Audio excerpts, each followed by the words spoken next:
இன்னுமா புளி சோறு தக்காளி சோறே செஞ்சிட்ருக்கீங்க? இந்த மாதிரி டிஃப்ரெண்ட்டாக செஞ்சு பாருங்கள். டேஸ்ட்டுக்கு நான் கேரண்டி. நான் மென்ஷன் பண்ணியிருக்க மசாலாஸ் ஃபுல்லாக ட்ரை ரோஸ்ட் பண்ணி பவுடர் பண்ணி எடுத்துக்கோங்க. சூப்பராக அட்டகாசமான ஒரு ரெசிபி. 2 டேபிள் ஸ்பூன் அளவுக்கு நீங்கள் என்ன ஆயில் யூஸ் பண்ணுறீங்களோ அந்த ஆயில் யூஸ் பண்ணிக்கோங்க. அப்புறம் 10 பூண்டு நல்லா சாப் பண்ணி போட்டுட்டு 2 பெரிய வெங்காயம். அளவுகள் எல்லாமே நான் வீடியோஸ்லேயே கொடுத்துருக்கேன், பார்த்துக்கோங்க. அதுக்கப்புறம் பச்சை மிளகாய், தக்காளி எல்லாத்தையும் சாட்டை பண்ணிடுங்க.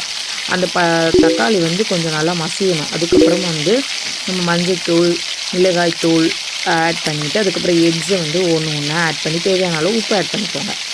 இந்த எக்கெல்லாம் ஆட் பண்ணிவிட்டு ஒரு 5 நிமிஷம் ஒரு மூடி போட்டுட்டிங்கன்னா அந்த எக்கு கொஞ்சம் நல்லா குக் ஆயிரும். அதுக்கப்புறம் அதை ஸ்க்ராம்பிள் பண்ணி விட்டுட்டு அதுக்கப்புறம் ரோஸ்ட் பண்ணி வச்சுருக்கோம் இல்லையா, அந்த பவுட்ரை ரோஸ்ட் பண்ணி அரைச்சிருக்க பவுட்ரை ஆட் பண்ணிவிட்டு அதுக்கப்புறம் ஆல்ரெடி பாயில் பண்ணி குக் பண்ணி எடுத்த பாஸ்மதி ரைஸ் ஆட் பண்ணிவிட்டு நல்லா கிளறி விட்டுட்டு கொத்தமல்லி தூவிட்டு சாப்பிட்டு பாருங்கள்.